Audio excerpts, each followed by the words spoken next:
में आ जाते हैं, मल्टीकोलिनियरिटी की बात कर लेते हैं। ओके, मल्टीकोलिनियरिटी का इशू क्या है? मल्टीकोलिनियरिटी का इशू ये है कि जो आपका इंडिपेंडेंट वेरिएबल्स हैं, इन ये आपस में इनमें रिलेशनशिप नहीं होना चाहिए। अब सवाल ये पैदा होता है कि रिलेशनशिप तो होता है, लेकिन हम कहते हैं कि एग्जैक्ट रिलेशनशिप नहीं होना चाहिए।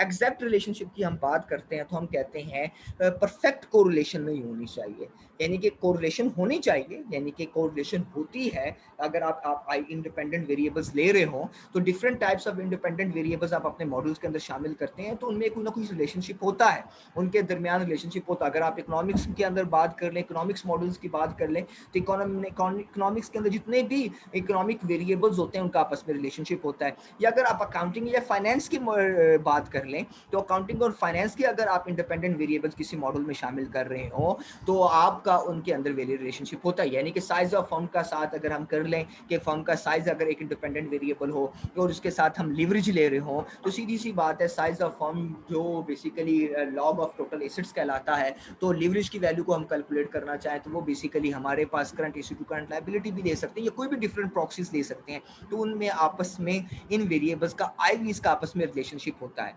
लेकिन हम यहाँ पर फोकस क्या करते हैं कि यहाँ पर इनमें जो रिलेशनशिप होना चाहिए वो एग्जैक्ट रिलेशनशिप नहीं होना चाहिए, यानी कि परफेक्ट मल्टीकोलिनियरिटी नहीं होनी चाहिए।